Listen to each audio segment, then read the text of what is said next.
नमस्कार दोस्तों, RSIB रामा के साथ इन्वेस्टमेंट की बात में आपका स्वागत है। आज मैं लेके आया हूं प्रॉपर्टी में इन्वेस्टमेंट के लिए। अगर आप सोच रहे हैं तो उसके बारे में मैं जानकारी दूंगा।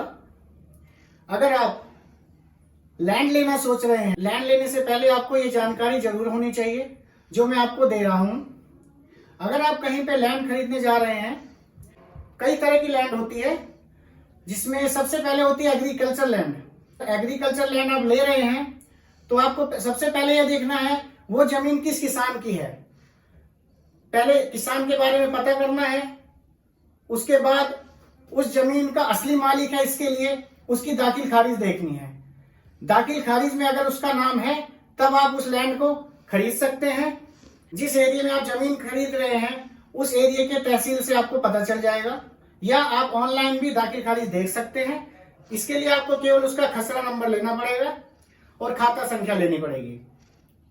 अगर आप अथॉरिटी के लैंड ले रहे हैं तो अथॉरिटी क्या करती है, समय समय पर अपनी लैंड का ड्रॉ निकालती है, फॉर्म निकालती है। आप फॉर्म भरिए, ड्रॉ में आपका नाम आ जाता है तो वो आपको अलॉट हो जाती है लैंड। इसके बाद आती है फ्री होल्ड लैंड। कई बिल्डर क्या करते हैं, किसानों से जमीन लेकर उसमें प्लॉटिंग करते हैं।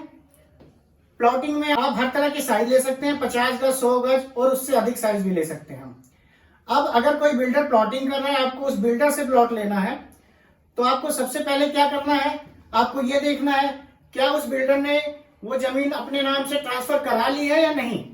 देखिए, दो तरह की बात होती है। नंबर एक, बिल्डर क्या करता है, कई बार किसान से ही डायरेक्ट रजिस्ट्री करवाता है, वो बीच में मीडिएटर का काम करता है।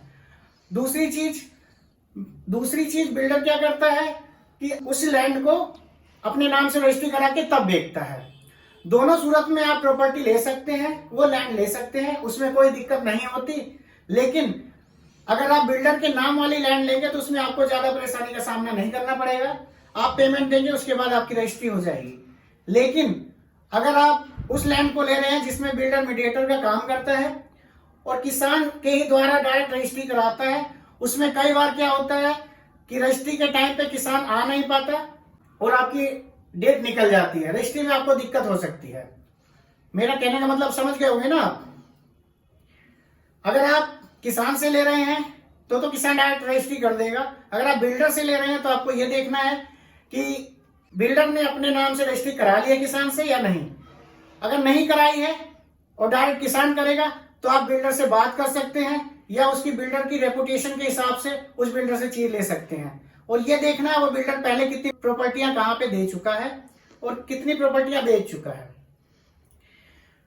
नंबर 2, आपको देखना है क्या उसने किसान से जब जमीन ली थी उसके बाद उसने लैंड कन्वर्जन कराया है या नहीं। लैंड कन्वर्जन कराने से ये फायदा होता है कि वो जो कृषि की भूमि है वो अकृषि भूमि में कन्वर्ट हो जाती है। तो इसलिए आपको ये देखना है 143 उसने करा लिया है लैंड का या नहीं कराया है। 143 कराने के बाद वो रेजिडेंशियल में कन्वर्ट करा देता है बिल्डर। उसके बाद भी वो दो चीज कराता है, रेजिडेंशियल में और कमर्शियल में। अगर आप कमर्शियल में ले रहे हैं प्रॉपर्टी तो उसका कमर्शियल का रजिस्ट्री कराइएगा। अगर आपने रेजिडेंशियल में लिया है तो आप उसका रेजिडेंशियल में रजिस्ट्री कराइए।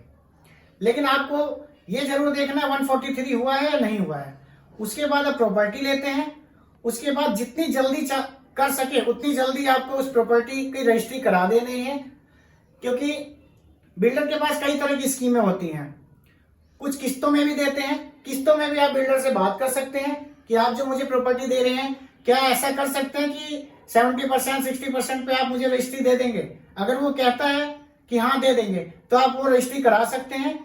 उस रजिस्ट्री में केवल आपको ये करना होगा, बाकी की बची पेमेंट जो होगी उसका आपको पीडीसी देना होगा। पीडीसी मतलब पोस्ट डेटेड चेक, वो चेक के साथ आपकी रजिस्ट्री हो जाएगी। लेकिन यहाँ पे इस बात का जरूर ध्यान दीजिएगा, जो आप चेक दे रहे हैं वो बाउंस नहीं होना चाहिए। अगर आपकी पेमेंट, चेक से दी गई पेमेंट आपकी रुकती है या बाउंस होती है तो उसमें आपकी रजिस्ट्री जो है वो वैलिड नहीं मानी जाएगी। इसीलिए अगर आप पूरी पेमेंट देने के बाद रजिस्ट्री करते हैं तो ज्यादा अच्छा होगा। लेकिन आप फिर भी अगर ये सोचते हैं कि हम पहले ही करा ले पीडीसी देके, तो आपको चेक जो देना है वो बाउंस नहीं होनी चाहिए। इस चीज का हमेशा ध्यान रखिएगा। अगली चीज मैं बताता हूं आपको, अगर आप एग्रीकल्चर लैंड ले रहे हैं तो किसान से अगर आपने एग्रीकल्चर लैंड लिया है तो आप ध्यान रखिएगा उस एग्रीकल्चर लैंड पे केवल आप खेती ही कर सकते हैं, उस पे आप घर नहीं बना सकते, क्योंकि घर बनाने के लिए 143 आपको कराना पड़ेगा।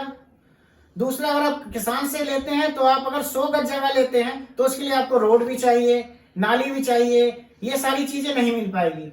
इसलिए अगर आपको अपने घर के लिए जमीन लेनी है तो बिल्डर से लीजिए, क्योंकि वो सड़कें नालियां सब कुछ बना के देगा, सीवर डाल के देगा, 143 करवा के देगा, और उसके बाद वो रेजिडेंशियल में कन्वर्ट हो जाती है, आप उस जमीन को खरीद सकते हैं। अगर आप किसान से जमीन ले रहे हैं तो आपको ज्यादा जमीन लेनी होगी, वो खेती के ही काम आएगी, आप उस पर घर नहीं बना सकते। इसके बाद मैं बात करता हूं, आपने बहुत जगह सुना होगा कि लाल डोरे की जमीन हम लें या ना लें। अब लाल डोरा होता क्या, मैं आपको बताता हूं। लाल डोरा 1908 में अंग्रेजों के द्वारा बनाया गया एक कानून था। उसके तहत ये होता था कि जो खेती करते थे उस खेती का गवर्नमेंट उनसे टैक्स लेती थी, तो क्या होता था उसमें जो किसानों के घर के आगे की जो जगह खाली पड़ी रहती थी, जिसपे वो गाय भैंस बांधते थे और जिसपे अपना खरपतवार भूसा वगैरह रखते थे, उस जगह को भी वो लोग एग्रीकल्चर लैंड में जोड़ लेते थे, जिससे किसानों को ज्यादा टैक्स देना पड़ता था। अब किसान लोग इससे भड़कते थे कि हम इतना टैक्स नहीं देंगे, तो उसके बाद अंग्रेज सरकार ने इसका ये हल निकाला कि हम क्या करते हैं, किसानों की आबादी वाली भूमि और एग्रीकल्चर यानी कि खेती की भूमि के बीच में एक निशान लगाते हैं, जिससे कि ये कंफर्म हो जाए कि खेती की लैंड कौन सी है और इनकी आबादी की रहने वाली लैंड कौन सी है। अंग्रेजी सरकार ने इसका ये हल निकाला कि क्या करते हैं, किसान जिस जगह पर रहते हैं आबादी वाला क्षेत्र उसको, और जिस पर खेती करते हैं उसको, इन दोनों के बीच में एक लाइन खींच देते हैं, जिससे कंफर्म हो जाए कि इनकी आबादी की भूमि ये है और खेती की भूमि वो। क्या किया इन्होंने, एक इस लाइन को बनाने के लिए एक धागा यूज किया, धागे की बॉल थी जिसमें लाल रंग का कलर लगाया, और उस लाइन को जब खींचा इन्होंने, और उसमें क्या होता था, एक आदमी बॉल को पकड़ता था, दूसरा उस धागे को लेकर खींचकर जाता था दूसरे छोर तक और लाइन खींच देता था बीच में। जब उसने लाइन खींच दी तो लाइन खींचते हुए जो लाल रंग का कलर था वो उस लाइन नीचे पड़ जाता था, उससे फिर वो लाल रेखा खींच देते थे। लाल डोरे से वो नापी गई थी, इसलिए उसे लाल डोरा वाली जमीन कहा गया। अब ये लाल डोरा वाली जमीन आबादी वाला क्षेत्र है, वो लाल डोरा में आता है। जो पुराने घर बने थे वो तो उनका घर था ही, उसके बाद जो खाली जगह बची थी वही लाल डोरे वाली जमीन है। अब लाल डोरे की जमीन आप ले सकते हैं, उसमें कोई परेशानी नहीं है, बस आपको ये देखना है कि वो जो लाल डोरे वाली जगह आपने ली है एक्चुअल में जिस मालिक से खरीदी है क्या उसी की वो जमीन है। अगर उसकी जमीन नहीं है, वो कहीं और रहता है, कोई दूसरा वहां बैठा, उसने आपको बेच दी, तो डिस्प्यूट में आ जाएगी। उसमें ऐसा हुआ आप पैसा भी खर्च कर देंगे, प्रॉपर्टी आपके पास नहीं हो पाएगी, क्योंकि उसका मालिक तो कोई दूसरा ही था। इसलिए जब भी लें तो आप ये ध्यान रखिए वो जमीन क्या उसी की थी। तो लाल डोरा की जमीन आप ले सकते हैं, कोई दिक्कत नहीं है, बशर्ते ये होना चाहिए कि आपको ये ध्यान रखना है कि वो जमीन जिससे हम खरीद रहे हैं क्या उसी की है या नहीं है। फ्री होल्ड के बारे में आपको बता दिया मैंने, लाल डोरा बता ही दिया। अब आपको क्या करना है, जब भी आप कोई भी लैंड खरीदते हैं उस लैंड का जितनी भी चीजें मैंने बताई उसका ध्यान से तहसील से जाके चेक कराइए, अगर वो सही होती है तभी आपको उस खरीदिए। इसके बाद आ जाते हैं एससी और एसटी वाली जमीन, जिसमें अनुसूचित जाति और अनुसूचित जनजाति के लोगों की जमीन। गवर्नमेंट के एक रूल के मुताबिक आप किसी एससी एसटी की जमीन सामान्य वर्ग वाला व्यक्ति नहीं खरीद सकता जब तक कि वो अपने उस क्षेत्र के जिलाधिकारी से लिखित रूप में एक ऑर्डर ना पास करवा ले कि मैं किसी एससी एसटी की जमीन ले रहा हूं, और जो बेचने वाला एससी है एसटी है वो भी एक ऑर्डर पास कराएगा जिलाधिकारी से कि जी मुझे ये जमीन बेचनी है और एक सामान्य वर्ग को बेचनी है। जब ये ऑर्डर मिलेंगे उसके बाद ही आप जमीन खरीद सकते हैं किसी एससी एसटी की। इसमें भी गवर्नमेंट के रूल के मुताबिक कोई भी एससी एसटी अपनी 3 एकड़ से जो ज्यादा की लैंड है उसी को बेच सकता है। अगर 3 एकड़ से कम लैंड है तो वो अपनी जमीन को नहीं बेच सकता। अगर उसे बहुत जरूरत है बेचने की तो 3 शर्तों पे ही खाली वो अपनी जमीन बेच सकता है। पहली, अगर वो किसी ऐसी बीमारी से संक्रमित है जो बहुत ज्यादा गंभीर बीमारी है, तब उस केस में वो अपनी जमीन बेच सकता है। दूसरा, अगर उसकी संपत्ति का कोई वारिस नहीं है, उस केस पे भी वो अपनी जमीन बेच सकता है।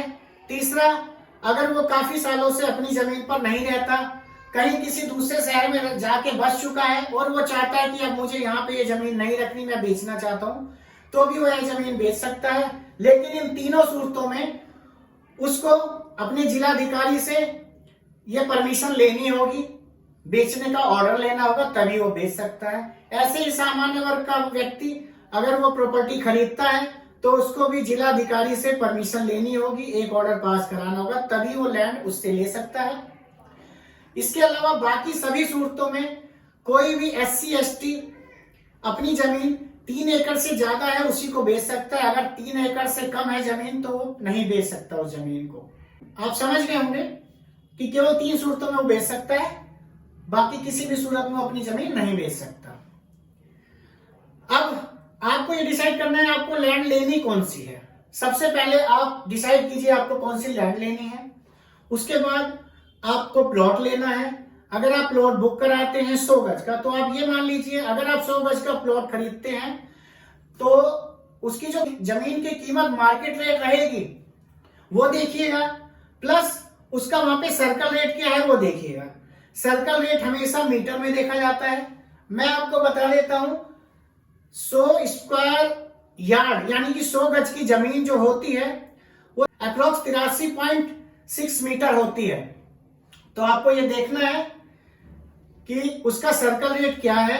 अगर 100 गज की जमीन ले रहा हूं और सर्कल रेट से मैच करना है कि आपको कितने की रजिस्ट्री करानी पड़ेगी, कितने की स्टाम्प ड्यूटी देनी पड़ेगी, क्योंकि जो स्टाम्प ड्यूटी देनी होती है वो सर्कल रेट पे ही डिपेंड होती है। तो अब ये सारी चीज देख के उस पे लैंड खरीद सकते हैं। और अपनी जमीन खरीदने से पहले उसके पेपर अवश्य चेक कराएं, चाहे वहां की तहसील में जाकर चेक कराएं, चाहे किसी अपने वकील से, एडवोकेट से चेक कराएं। जमीन को चेक कराएं, उसके बाद ही लें। जब भी आप जमीन लें उसकी पेमेंट समय पर करें। बिल्डर से एग्रीमेंट के मुताबिक जो भी समय देगा उस समय के अंदर आप पेमेंट करें। अगर आप लेट करते हैं पेमेंट तो बिल्डर की तरफ से पेनल्टी लगाई जाती है, जिससे आपको नुकसान का सामना करना पड़ता है।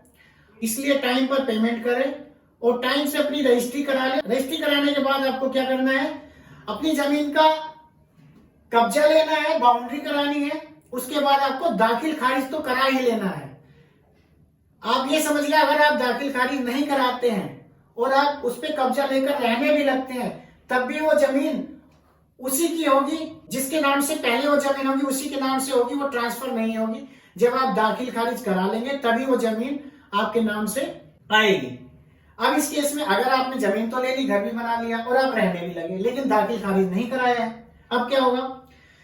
अगर आपने दाखिल खारिज नहीं कराया और वहां से गवर्नमेंट ने कोई रूल पास कर दिया, कोई अंडरपास निकाल दिया और ओवरब्रिज निकाल दिया, रोड निकाल दिया, या जमीन एक्वायर करने का नंबर आया, तो क्या करेगी? जब जमीन एक्वायर करेगी तो मुआवजा देगी। मुआवजा जो देगी वो उसी को देगी जिसका दाखिल खारिज में नाम होगा। एक्चुअल में वो जमीन जिसके नाम से होगी उसी को वो मुआवजा मिलेगा। इसीलिए मेरा आपसे अनुरोध है, जब भी जमीन लें उसकी रजिस्ट्री कराएं, उसका दाखिल खारिज कराएं। और आप जब भी अपनी प्रॉपर्टी खरीदें तो सोच समझ कर खरीदें, नहीं तो आपको नुकसान का सामना करना पड़ेगा। इसीलिए कोई भी चीज खरीदने से पहले, कोई भी लैंड खरीदने से पहले आप उसके बारे में जानकारी अवश्य रखें। अगर आपको किसी भी प्रकार की जानकारी चाहिए प्रॉपर्टी से रिलेटेड या किसी अन्य इन्वेस्टमेंट से रिलेटेड, तो आप मुझे कमेंट बॉक्स पे लिख सकते हैं। धन्यवाद।